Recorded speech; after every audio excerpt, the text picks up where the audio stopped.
I'm so scared because if I announce it, then it's real.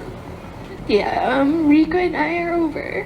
Matapos kumpirmahin ni Maris Racal sa publiko na hiwalay na sila ni Rico Blanco, kaagad nilinaw ng aktres na walang kinalaman ng on-screen partner niyang si Anthony Jennings sa kanilang breakup. Pero sa kabila ng pagtanggi ni Maris na may kinalaman si Anthony sa kanilang hiwalayan, nag-post naman si Sian Gaza na kumpirmado daw na third party ang dahilan ng kanilang hiwalayan.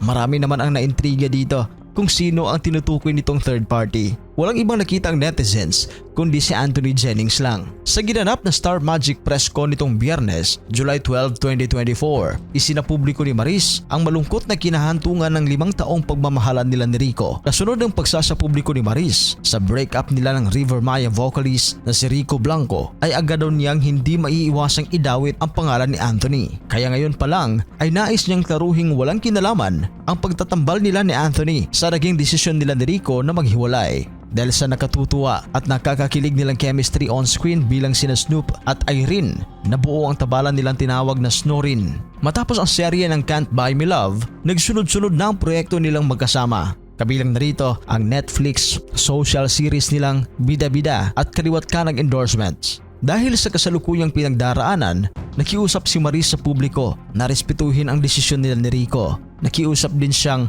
huwag ibaling ang sisi kay Rico. Mas masasaktan at madudurog daw siya kapag nakita ang dating nobyo na nagduro siya dahil sa kanyang naging desisyon. Hindi direktang sinabi ni Maris ang dahilan ng kanilang breakup, ngunit may mga binanggit siya tungkol sa mga desisyon na gusto niyang tahakin sa buhay na maaaring dahilan ng kanilang hiwalayan. Bagamat masaya, nagmamahalan at kontento naman sila sa isa't isa, dumating daw sa puntong nagbago ang gusto at prioridad ni Maris, bagay na agad niyang sinabi kay Rico. Nang masinsinang magkapag-usap, nagdesisyon daw sila ni Rico na tuluyan ang maghiwalay at iprioridad ni Maris ang mga gusto niyang gawin. Nawala na ang musikero sa kanyang tabi. Mahirap man ang kanilang naging desisyon, mas nanaig daw hanggang sa huli ang pagmamahal at respeto nila sa isa't isa. Pag-amin din ni Maris, halos 2 taon nilang itinago sa publiko ang kanilang relasyon ni Rico. Natakot daw kasi sila noon sa sasabihin ng iba dahil sa magkalayong agwat ng kanilang edad.